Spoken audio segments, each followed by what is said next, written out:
Welcome to the High Ticket Success Podcast, where premium coaches, consultants, and advisors come for bold strategies, big breakthroughs, and real results. I'm your host, Dave DeBow. Welcome back, folks. Let me ask you this. Are you struggling to get your funnels working? Are you struggling with generating leads for your business? If you've already got a funnel, is it working as well as it should? Well, if you're having any challenges with this, then spend really close attention, pay close attention to today's special guest, Csaba Borzasi, who is zooming in all the way from Budapest, Hungary. Absolutely beautiful city. I've been there. It's been quite a few years, but absolutely love it. And Csaba is an expert on all this. And I've known of Csaba for a while now. I think I'm on his list. A very, very interesting story, Csaba. If I recall correctly, correct me if I'm wrong. But when you're kind of new and unknown in the copywriting space, which is what you're trying to get into, you spent like 100 days analyzing 100 of all-time best sales letters and talking about it on YouTube. And that's kind of how you gain some initial traction. Is that correct? Yeah. So first of all, Dave, thank you so much for inviting me. It's really is a pleasure, and it's great to be here. And it absolutely is correct. It was one of the first key things that I did to build up my authority. By that point, I had been a freelance copywriter for some time, for a few years, but this is the thing that put me on a map. Yeah. So I broke down 100 proven sales letters written by some of the biggest names in the copywriting direct response marketing industry: Claude Hopkins, Gary Halbert, Gary Bencivenga, David Deutsch. I see that you interviewed David Deutsch as well before. The so-called Mount Rushmore copywriters as well. So yeah, a lot of people, and I've learned a tremendous amount from this. You know what I admire, Csaba, is you're one of several of the best copywriters I know of who English is their second language, which is fantastic. I mean, your English is perfect, but it's your second language. The other guy I know that got into copywriting many years ago, and his English wasn't that great, was Dan the Man Locke. Back in the day, he was a copywriter first and then got into all the other stuff that he's done. So hats off to you for not letting languages get in the way of you doing what you love to do. So let's talk about what you're doing now, because yes, copy is part of it, but it's just a very small part of it. So maybe tell us a little bit about what your primary service is these days and who you serve. Yeah, so primarily I serve my own audience, and I sell myself, and I sell my own courses and productized services sometimes. I also have a high ticket group program as well.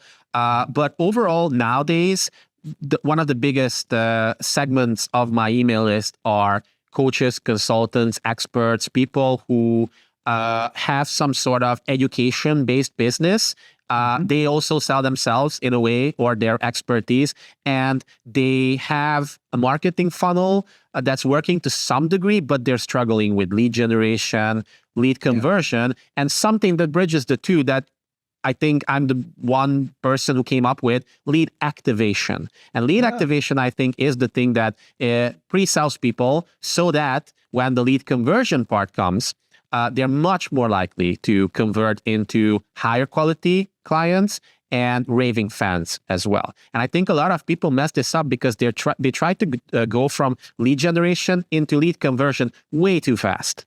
And especially nowadays, since most markets are skeptical, since everybody is just sick and tired of promotional, boring marketing everywhere, and their stage of market sophistication is high. This concept comes from Eugene Schwartz. I don't know how much your audience might be familiar with these more deep copywriting topics, but all in all, I think we can't just hard pitch people so early on when they subscribe to their list, for example.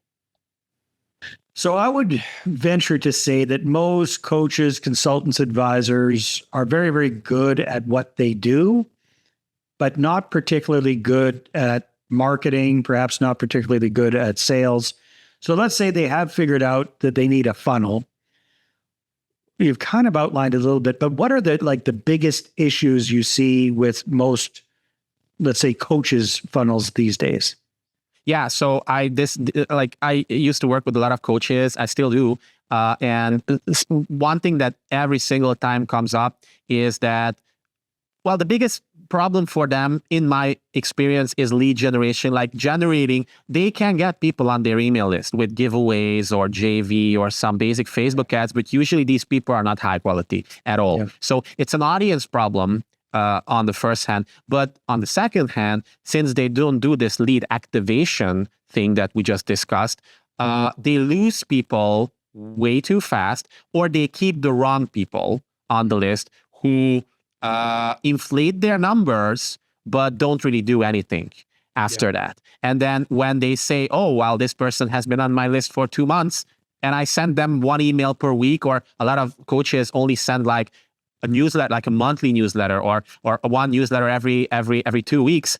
That's a big mistake, because you need to indoctrinate them into your world. I call this imprinting them onto your world, and that's why I believe that most welcome sequences should be called imprinting sequences, because just like those little ducklings that imprint on the first thing they see, I think it's important for people to also imprint onto your stuff. You want to be their mama duck.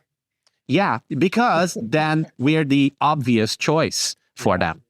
Okay, right? So maybe give us you've brought this up. It's not just generating leads. It's not just trying to go from generating to converting immediately. It's about activating your leads as well. So what are some things that people can do to do that? Or what does that typically look like in your world, Csaba? I think if you want to really do it strategically, you have to solve for this problem at various stages of your funnel, going back to the very first step that they see from you. So even in your ad, if you're running meta ads, for example, I am a big believer of running more longer form ads that disqualify the wrong people and qualify the right people, and already make a case, already like indoctrinate, start the process of building know, like, and trust with people. So you can do that on the very front end easily. Then when they land on your landing page, and let's say they opt in, I like to give them a much more refined thank you page, which I call a priming page, which instead of just thanking them or giving them an offer straight up, it kind of sets up the next steps for what happens after this. It builds anticipation, it builds excitement as well. And there are many strategies of doing this, but the important thing is to just get them in the emotional state of being more receptive and more like pumped up to receive your emails. And because of these strategies, already at this stage, I have consistently seen in the past with funnels like this, for example, 88.7% open rates for the first 2 emails of a welcome sequence, like 45, 50% click-through rates. And I had one funnel. Okay, the audience also matters a lot. Okay, it doesn't, like, if you do like a JV promotion to someone's email list, you can get a higher quality audience. I've had one of these campaigns that brought in like 800 people, and I'm not kidding, I had an almost 50% reply rate to the first 2 emails, because I'm also a big proponent of getting people to reply to emails, not just click links. And I manually replied back to all those people, but because I wanted to know who subscribes to my list. But these are already 2 stages. And then what you do is that you send them a psychology-driven imprinting sequence made up of 10, 15 emails that builds this relationship much more and sets them up to join your main broadcast list, where you're going to promote them more stuff a little bit more aggressively, let's say. Okay, very good. So you've kind of explained it to us. Would you mind maybe illustrating this for us, even if it's just you don't have to show us anything, but just kind of walk us through this? What would be an example of you doing this yourself in your own business? Like, and let's say, let's use the JV example, because a lot of people can relate to that. So if you can share names, who did you JV with? What was it about? What was the thing that got all of the 800 opt-ins excited to opt in for you? And then what did the whole process kind of look like? Okay. So one example, for example, that these numbers came from was with Daniel Thrussell. I don't know if you've heard of him, Australia's best copywriter. But he really is one of the best at email marketing nowadays, I would say. And I did a classified as what was his list made up of? What Copywriters mostly. other copywriters? Okay. So Yes. copywriters. He has a list of other copywriters, and he teaches copywriting as well to them. Damn. And I did a classified ads to his list. So basically, I paid him to like put his ad in his email, and this was only like a email newsletter kind of thing. That's what he was sending out, basically. Yes. So he sends out daily emails like I usually do as well. Okay. I'm in the camp that says, well, if you really want to build a personal brand and if you really want to imprint people onto you, if you send them daily emails or almost daily emails, or heck, even just 3-5 emails per week, let's say, the time it takes for you to like get opened and just get read like 20, 30, 50 times is just a few months, versus if you send them one email every 2 weeks, like it's going to take you years. And by that time, they're going to bounce probably. So there are many other positives for sending daily emails. We have Okay, so back to this one. You did a classified ad for Daniel's daily email. What happened then? Yep. So what did the ad look like? Do you remember? It was just 50 words long. So it was a really short format. And I actually had 2 other people to compete with who, because Daniel very rarely promotes others in his email list. And basically I just wrote like a short form ad that redirected to a long landing page. And this landing page in this case was a long form landing page because I really wanted to go all out. And I basically created a copywriting giveaway for those people. But instead of the cheap giveaways, I really included things from my premium courses, for example, like parts of them or things that I don't even sell. And I made it genuinely valuable, exciting, funny as well. So I think I got like 800 something clicks actually, or like 1,000 clicks on that ad. And I had like 600 to 700 opt-ins. Wow. So the landing page converted at like 70%. As I said, I remember this, the welcome email had an 84.4% open rate.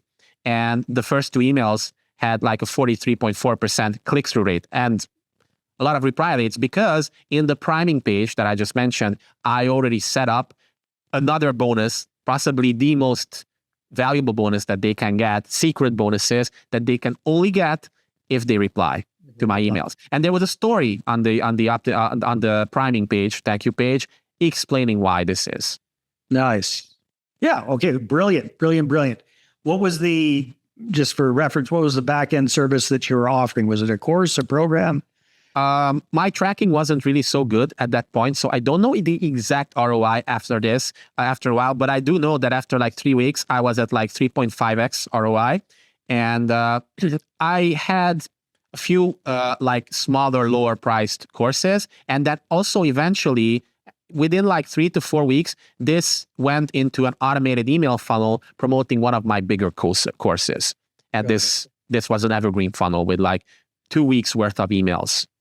Very cool. So Csaba, that kind of illustrates it nicely there. Do you have an example of something like this, perhaps in the coaching space, where somebody's not selling a low ticket product or something like that, but they're trying to get people enrolled in a higher ticket thing? Mm-hmm.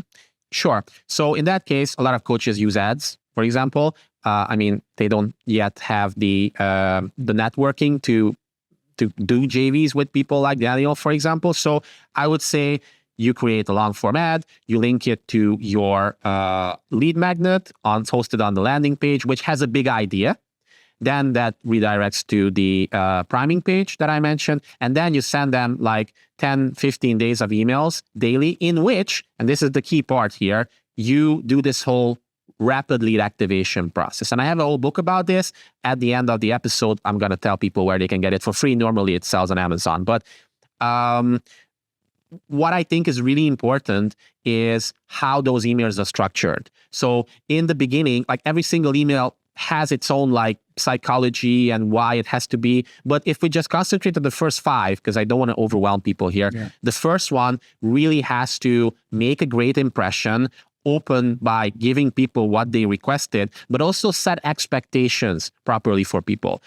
Disqualify the wrong people, make them unsubscribe as early as possible because they might just mark you as spam, which is terrible for deliverability, for example.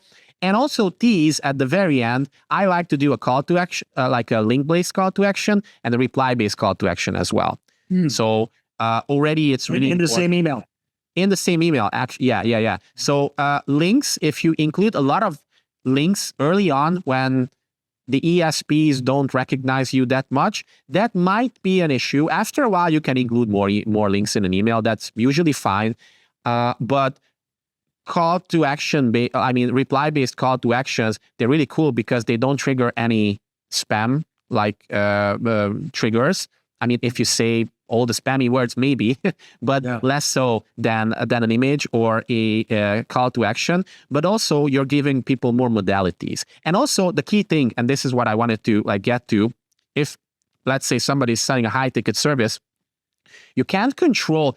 Ultimately, nobody can convince anybody of doing something, right? You just have to find the right leads, like you find the needle in the haystack, and then you. Once they know, like, and trust you, you're going to call with them, you convert them, and they become clients. So how you can shortcut this process with this is you put out strategic reply-based call to actions in your welcome sequence, in your imprinting sequence, that start conversations with the right person.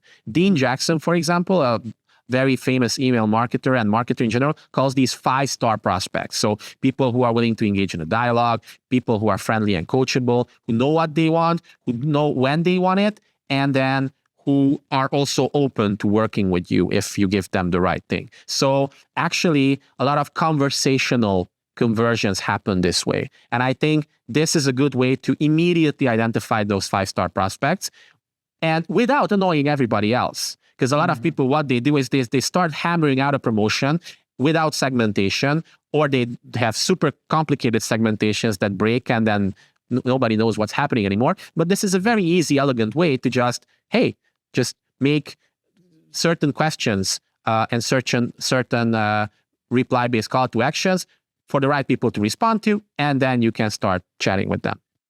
So Csaba, you've got this dialed in because you're very, very good at copywriting and marketing. What would be maybe an example of one of your students or one of your clients who has changed their funnel and started following your suggestions, your example?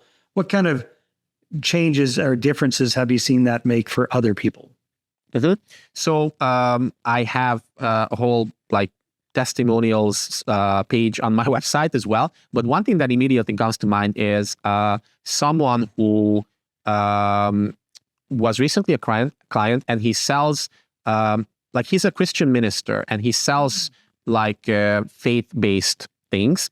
I'm not an expert at this market, so please forgive me for that. But he mentioned that after implementing my type of imprinting sequence, I don't remember the exact numbers right now. I would have to look that up. But he more than tripled his click-through rates. He kind of doubled his open rates.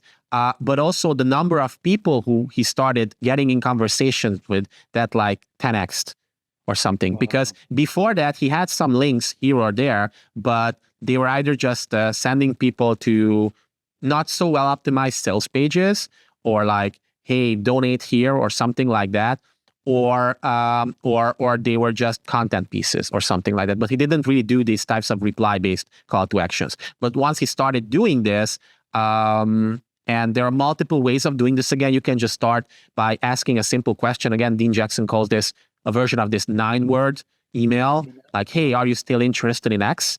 So versions of this. But you can also create something called, for example, the wanted poster, in which you start with a big primary promise that you can give people in one paragraph. And then you say 5 different criteria.